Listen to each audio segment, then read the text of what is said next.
Oi pessoal, bom dia, tudo bem? Vamos a mais uma aula de Psicologia, Ciência e Profissão. Então, na nossa última aula, nós discutimos o Código de Ética, vocês trouxeram os aspectos do nosso código e a discussão foi bem interessante em sala de aula. Então, vamos lá. E aí, esse primeiro slide fala sobre a interface da psicologia e outras profissões. Então, a psicologia dialoga com inúmeras profissões nas mais diversas áreas de atuação. Então, nós comentávamos aí sobre a psicologia escolar, hospitalar, organizacional, psicopedagogia, psicologia jurídica, enfim, nós temos inúmeras áreas de atuação. E dentro de cada uma delas, nós dialogamos com várias profissões. Que eu trouxe aí para vocês, basicamente aí na área da saúde, nós temos a medicina, a enfermagem, a nutrição, a fisioterapia. Na área da assistência social não poderia ser diferente, nós temos o assistente social como um grande colega de trabalho. Na área organizacional nós temos os administradores de empresa, os técnicos em RH. No direito é a psicologia jurídica, a psicologia forense, dentro dos tribunais, das delegacias, enfim. E a pedagogia, mais no âmbito escolar, né, com a psicopedagogia, as dificuldades de aprendizagem, etc. Então, nós temos aí um outro slide que vai trazer isso também. E seguimos adiante em relação aos principais processos de trabalho do psicólogo. Então, durante todo o curso de psicologia, vocês vão ter oportunidade de conhecer essas áreas, né, esses processos de trabalho do profissional da psicologia, que aí passa pelo acolhimento, acompanhamento, avaliação psicológica, o aspecto da comunicação, os aspectos culturais, as formas educativas e formativas dos indivíduos, os processos grupais, mobilização social, os processos organizativos, orientação e aconselhamento, planejamento e gestão pública e os processos terapêuticos.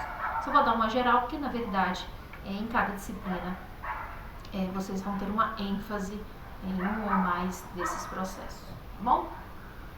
E aí, como eu falei para vocês, o nosso código de ética vai fazer parte de toda a nossa disciplina, e não só dela, mas durante todo o curso de psicologia e depois de formados também, né? Eu trouxe um aspecto que eu queria ressaltar, embora ele tenha sido discutido em sala de aula, acho que merece esse destaque. Então, olhar ético de uso de terapias alternativas e crenças religiosas nos processos de atuação do psicólogo. Então, vamos lá. No artigo 2º, que trata sobre aquilo que é vedado ao psicólogo, ou seja, que ele não pode fazer, eu trouxe induzir as convicções políticas, filosóficas, morais ou religiosas quando do exercício de suas funções profissionais.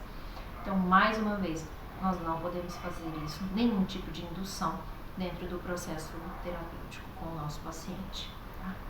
E, para além disso, no artigo 1º, no item C, diz o seguinte: determina que o profissional preste serviços psicológicos em condições de trabalho eficientes, de acordo com os princípios e técnicas reconhecidos pela ciência, pela prática e pela ética profissional.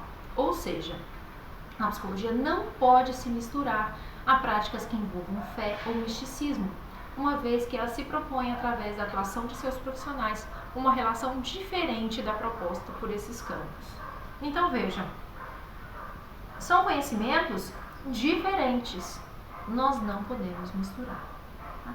Então eu trouxe aí uma fala da psicóloga Elisa, que é da Comissão de Ética do Conselho de Psicologia, que diz o seguinte: se o psicólogo oferece algum tipo de prática mística ou não reconhecida, ele não pode misturá-la à prestação de serviço psicológico. Se ele é ao mesmo tempo astrólogo e psicólogo, por exemplo, deve separar constantemente as duas atividades, seja no cartão de visitas ou em outras formas de divulgação, nos locais em que trabalha, nas atividades que realiza, quando procurado para cada tarefa. Vincular as duas coisas e oferecer àquele que procura a psicologia uma prática que não pode ser reconhecida enquanto tal é deturpar a profissão. Então vejam, teve aluna que me perguntou: professora, é possível? Posso exercer duas atividades, né, ser psicólogo e uma outra atividade? Em teoria, sim. Eu confesso que eu não conseguiria lidar com dois conhecimentos tão distintos. Mas pode, desde que você separe isso muito bem. Isso não pode ser apresentado ao paciente de maneira conjunta.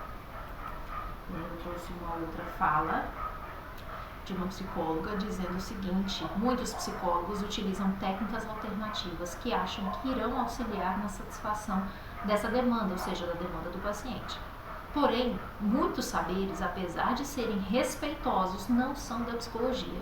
Então, vejam, muitas vezes os alunos chegam e falam assim: poxa, professora, mas tem tal conhecimento que é reconhecido, que é respeitado, que é consagrado na nossa sociedade, por que eu não posso usar? Bom, se não é um conhecimento científico reconhecido pela psicologia, nós não podemos misturar. Então é isso que tem que ficar bem claro para todos vocês, tá bom?